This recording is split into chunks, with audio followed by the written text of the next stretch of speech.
अपनी पीढ़ियों का नाम भी लोगों को याद नहीं रहता। किसी को याद क्या करना है, लोग अपने खुद के बारे में भूल जाते हैं।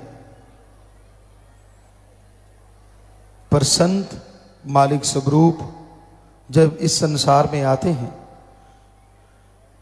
तो दोनों जहान में हमेशा के लिए उनके नाम का जय जयकार होता रहता है।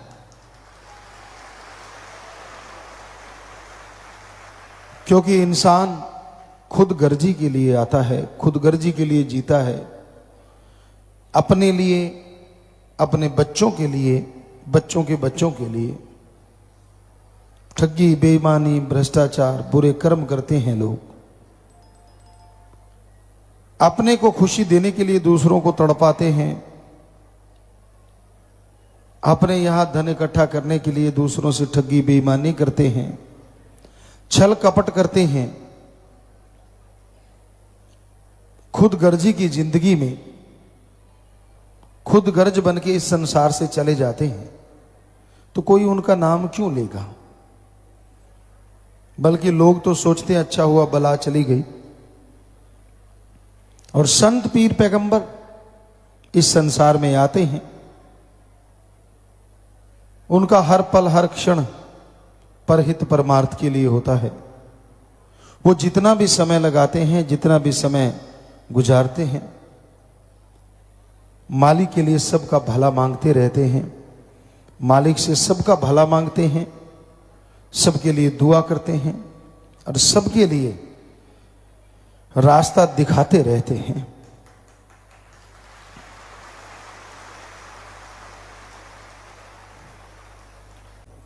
पेड़ पौधों पे फल आते हैं, वो खुद नहीं खाते, दूसरों के लिए होते हैं। तरवर फल नहीं खाते हैं, सरवर पीव न नीर, परमार्थ के कारण संतन भयो शरीर।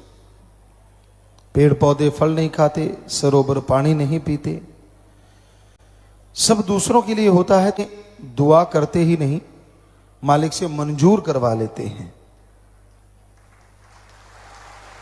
वो रास्ता दिखाते नहीं बल्कि चलना सिखा देते हैं। जिस तरह से माँ बाप छोटे बच्चे को उंगली पकड़ के चलना सिखाता है, उसी तरह संत पीर फकीर पूरे लोगों को, पूरी दुनिया को उंगली पकड़ के चलना सिखाते हैं। उनका मकसद समाज का भला करना, पूरी सृष्टि का भला करना। इससे भी बढ़ के उनका मकसद मालिक से बिछुड़ी आत्माओं को मालिक से मिलाना होता है। अगर वो बिछुड़ जाता है अपने माँ बाप से और कोई उन्हें उनसे मिला दे तो माँ बाप की खुशी का कोई पारावार नहीं रहता। आंसू झरझर बहते हैं, दुआएं अपने आप अंदर से निकलती हैं, मालिक तेरा भला करे भाई, तूने हमारे बेटे को, हमारी बेटी को हमसे मिला दिया। जरा सोचिए, अगर आदमी के अंदर इतनी भावना होती है तो आप अगर किसी नशेड़ी को, गुमराह हुए जीव को, भटके हुए जीवात्मा को अल्लाह वाहिगुरु सतगुरु मौला से मिला देते हैं, तो अगर आदमी दुआएं देता है तो मालिक तो दुआएं कबूल करने वाला है। वो आपको क्या नहीं देगा ये जरा सोचिए, कोई कमी नहीं छोड़ेगा। तो आप ज्यादा से ज्यादा जीवों को गुरु मंत्र से, मालिक के नाम से जोड़ें, उनके नशे छुड़ाएं, उनकी बुराइयां छुड़वाएं। और यही बस मत करें, उन्होंने बुराइयां छोड़ दी, उन्होंने नशे छोड़ दिए, नाम दिलवा दिया, नगदो नगद फल मालिक बख्शेगा। पर बाद में भी अगर उनका आप ख्याल रखते हैं कि भाई कहीं वो नशा ना करने लग जाएं, कर गए तो उनको माफी दिलवाते हैं या सेवा में लगाते हैं परहित परमार्थ की, तो फिर मालिक भी लगातार ही खुशियां बख्शते रहते हैं, कहीं कमी नहीं आने देते।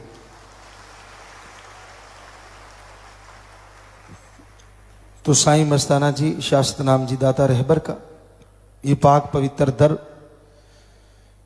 यहां पे जो लोग दीनता नम्रता से चला करते हैं उन्हें किसी भी तरह की कोई कमी कभी नहीं आती। अंदर बाहर से वो लवरेज हो जाते हैं, माला माल हो जाते हैं। तो ऐसे सदगुरु मौला का शुक्राना जितना किया जाए उतना कम है। नाच के गा के मर्यादा में रह के साथ संगत खुशियां मनाती है, अपने मुर्शिद का शुक्राना करती है और वो मालिक उस शुक्राने के बदले भी जीवों को खुशियां बख्श देते हैं, दया में रहमत से नवाज देते हैं। तो प्यारी साध संगत जियो, आप खुशी मना रहे हैं, मालिक ने आप पे रहमत की, आपको परिवार अच्छा दिया, घर बार अच्छा दिया, खान पान अच्छा दिया, रहन सहन अच्छा दिया। पर ध्यान रखा करो, कोई रोड के किनारे सर्दी से ठिठुर रहा है, तड़प रहा है, एक कंबल उड़ा दो, पता नहीं मालिक की कितनी दुआएं आ जाएंगी। कोई भूखा प्यासा आदमी, जानवर, पक्षी व्याकुल है, तड़प रहा है, उन्हें चोगा डाल दीजिए, उन्हें खाना खिला दीजिए, पता नहीं कौन सी दुआ आपकी काम कर जाए और आपके पौबारा पच्ची खुशियों से लवरेज हो जाए। रास्ते पे कोई तड़फ रहा है, बीमार है, घायल है, एक्सीडेंटल केस है, जाइए उसे उठा के हॉस्पिटल पहुंचा दीजिए, पता नहीं कौन सी आत्मा से कौन सी दुआ निकली। सो कहने का मतलब प्यारी साध संगत जियो, परहित परमार्थ का कोई मौका चूकने ना पाए। यहां भी आपको लगता है कि यहां परमार्थ किया जा सकता है, किसी की मदद हो सकती है, अंधे को रोड पार करवा दें, भूखे को खाना, प्यासे को पानी, और जैसा आपको बोला गया था कि छत पे आप एक बर्तन रख दिया करें जिसमें पानी हो, चोगा रख दिया करें ताकि पक्षी आएं और उनको चुन के आपको दुआएं देते चले जाएं। तो ये तो आपके ऊपर निर्भर करता है, आप अमल कितना करते हैं, क्योंकि संतों का काम तो रास्ता दिखाना है। आप उस पे चलते हैं कि नहीं चलते, ये तो आप पे निर्भर करता है। वचनों को सुनो और अमल करो। शाह मस्ताना जी महाराज अपने साईं सावण शाह जी के सामने नाचा करते थे। खूब मस्ती में नाचा भी नहीं जाता जब तक वो नचाए ना। शराब पी के नाचते हैं, औरत मर्द के लिए और मर्द औरत के लिए नाचता है, एक दूसरे के इशारों पे नाचते हैं, लेकिन राम गॉड के लिए नाचना, और वो भी भावना से, कोई मामूली बात नहीं होती। तो साईं मस्ताना जी महाराज नाचते, चुपचाप, शोर नहीं करते थे, देखो मुझे मैं नाच रहा हूं, या तरह तरह के हाथ पांव ऐसा ऐसा, वो तो पाखंड करते हैं लोग। जैसा नाचना आए, मस्ती एक अलग चीज होती भाई, ये तो मस्त रहता है, ये है शाह मस्ताना। अब लोगों के तो आग लग गई, कहते हमें इतने साल हो गए, हमें तो यह किताब मिला नहीं, और कल दी पूतनी सिव्या चद, ये कल आया है। वो कहते हैं, एक पंजाबी की कहावत है कि कल शमशान में आया और कहता आधी शमशान भूमि मेरी है, कल का भूत है। तो मतलब कि ये कल आया है और सारी खुशियां ही लूट रहा है। यार ये क्या है? क्योंकि रूहानियत में नए पुराने से कोई लेना देना नहीं होता। जो अमल करे वो खुशियां हाथों हाथ ले, और अमल ना करे चाहे सारी उम्र बैठा रहे, खुशी तो मिलेगी पर आत्मा के खाते में जमा होगी। तो ईर्ष्या हो गई, कहने लगे ये नाचता है, क्या बड़ी बात है। कुछ लोग तैयार कर लिए, उनके घुंघरू बांध दिए कि जैसे ये नाचता है आप भी नाचना। तो शाह मस्ताना जी महाराज दूर खड़े रहते, जैसे बेपरवाह साईं सावण शाह जी आते, गुफा से बाहर आते, नाचना अपने दूर से शुरू कर देते, ये नहीं भाग के पास, अपनी मस्ती में, अपने ख्यालों में।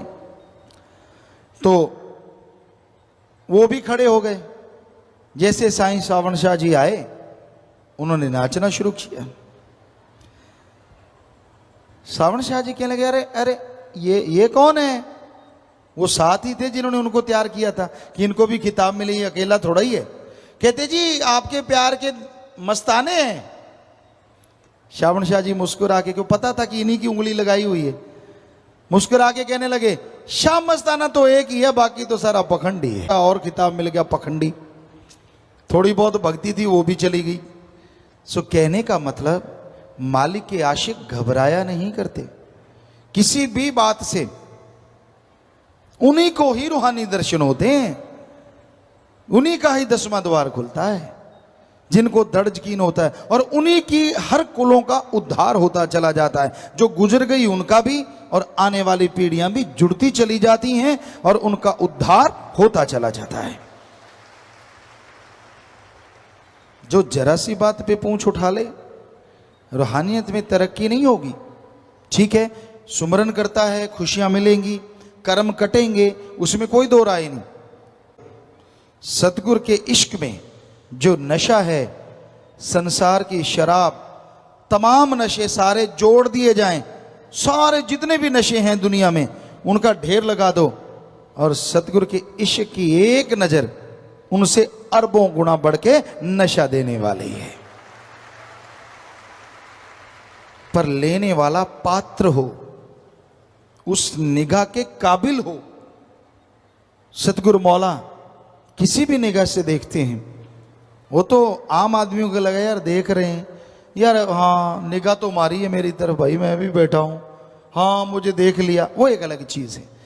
इश्क जो हकीकी करते हैं, यानी जो हकीकत में इंसानियत की सेवा करना, सारी सृष्टि का भला सोचना और आत्मरक्षा, ये खुद के लिए भी करना कि हाँ भाई मैंने अपने शरीर को अच्छा बनाना है, आत्मा का भला करना है, ये आत्मरक्षा है। और सारे संसार का भला करना, वो मालिक के निगाह में अव्वल हो जाते हैं और खुशियों से माला माल हो जाते हैं।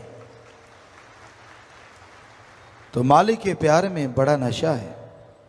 ये तो वो कंट्रोल करवाता है, वरना आदमी नशे में इतना लट्टू हो जाए, ना तो बात करने को दिल करे, ना किसी को देखने को दिल करे। क्योंकि जो मस्ती चढ़ती है, जो दर्शन होते हैं, जो नज़ारा आता है, उसके सामने सब गंदगी नजर आती है, बाकी सब समान। सिर्फ वही वो मजा देने वाला होता है।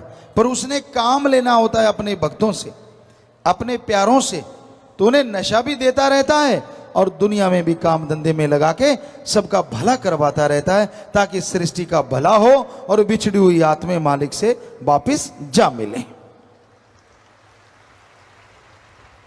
जो तन लागी सो तन जाने, दूजा का जाने पीड़ पर आई।